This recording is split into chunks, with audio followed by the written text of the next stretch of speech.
everybody, and happy Mental Health Monday.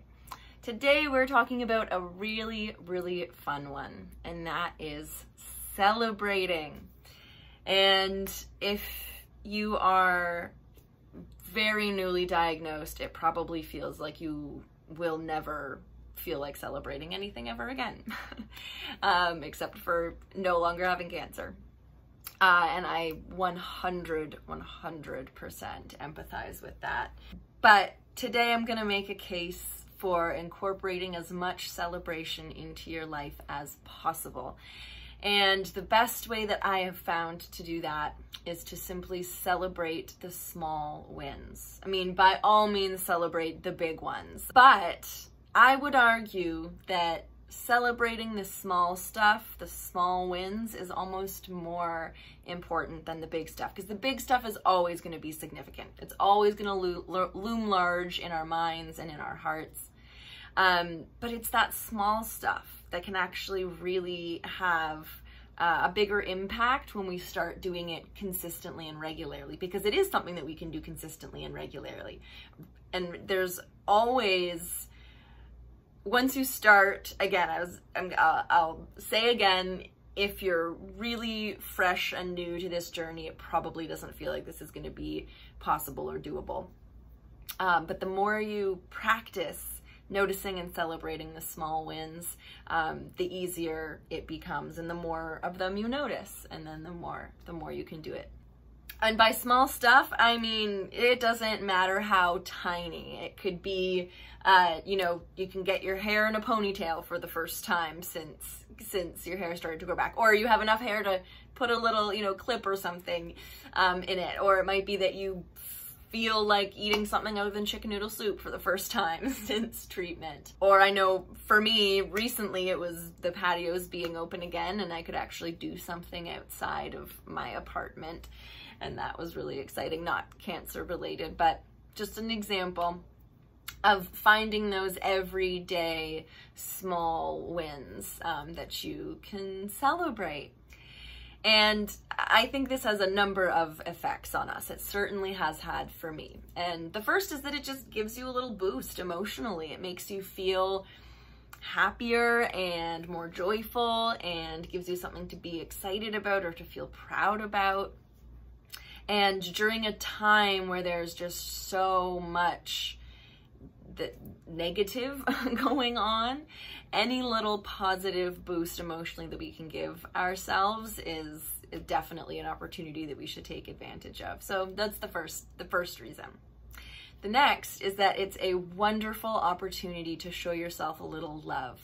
And I know for me, as a recovering people pleaser, as I often talk about on here, it was hard for me. I didn't even really realize what the concepts of like self-love and self-care were, what that really, I mean, like I understood intellectually what they were, but what that actually looked like and felt like, I had really no idea. And it was something I really had to make an effort to do, to show myself love and show myself care and put my needs and wants first. And so celebrating those small wins is a really wonderful way to show yourself some love and maybe even some self-care. You know, you could say, I finally, you know, don't feel nauseous anymore after chemo. I feel like I can finally, you know, leave the house comfortably. I'm gonna go get myself a massage, or maybe you can take a luxurious bath, or get yourself a really yummy, you know, fancy coffee, or just like some little treat to both commemorate and celebrate the small win, but also to show yourself some love and some care. It's a really wonderful way because for me, I would feel a lot of guilt when I took time out to do things for myself. And I think that's something that's very common among women, especially. Not that guys don't feel that way too, but I think it's pretty common among women because we tend to be the nurturers and we don't want to nurture everybody else and we forget about ourselves. So it can feel really weird at first. And I know I used to struggle with feeling guilt when I would take time off to look after myself. And so this is by attaching that self-love or that self-care, not that you need an excuse ever to show your self-care and love, ever, literally. There is never a time when you need an excuse.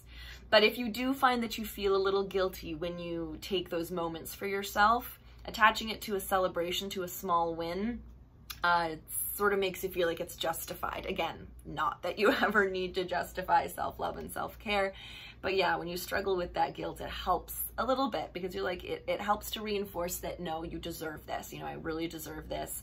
Look, I accomplished this little thing, or maybe even this big thing. And so yeah, I really deserve this.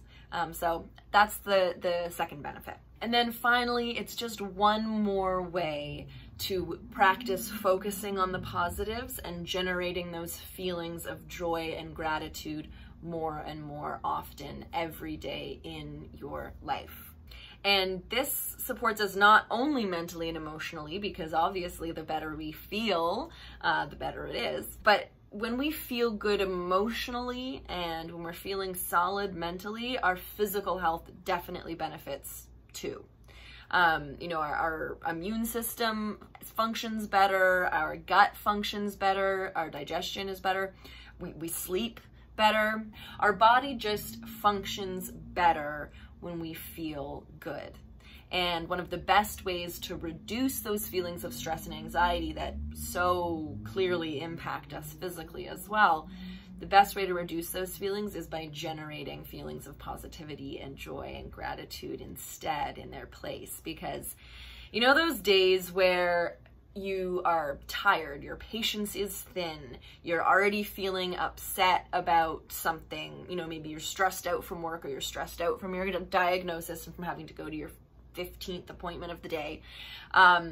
If one little thing happens, it can feel like the end of the world, and I can't even deal with it. And then when you are flip that, and if you are feeling really good that day, you're not really feeling anxious, you're feeling grounded, you're pretty calm, you're feeling positive, you're feeling joyful, you've found a moment to feel some gratitude that day. If that same little thing happens on a day when you're feeling more joyful and more positive, that same little thing is not going to set you off in the same way. You are going to be able to much more easily and positively and effectively deal with whatever that little thing is. So that is the power of feeling good and feeling positive and feeling gratitude and feeling joy, is that it helps to offset those feelings of stress and anxiety. It helps to reduce them and diminish them. So focusing on and celebrating those small wins, that is a really, really effective way to just bring more positivity, bring more joy, bring more gratitude into your life. And it may feel silly at first, you know, to reward yourself or to celebrate for, you know, being able to get your hair in a ponytail. But I'm telling you, the more, just do it anyway. The more you do it, the more normal it will start to feel. And that's a wonderful place to get to. So celebrate those small wins as much as possible, as often as they happen. Doesn't matter how often it is. As soon as you feel, you know, happiness or excitement about something, whatever it is, no matter how small, just jump on that and emphasize it and expand it as much as possible. So thank you so much, guys, for watching this video. If you would like to subscribe to the channel and find out whenever I post a new video, make sure you hit the little Solis icon down in the corner to subscribe. And check out all the other videos I have on the channel. The best thing is to go to the channel and then click on playlist, and you'll see them all divided up there. Meditations, EFT tapping, interviews, all of my Mental Health Monday vlogs. It is all there for you, whatever you are needing today. I hope you guys have an absolutely wonderful rest of your Monday, and as always, happy healing.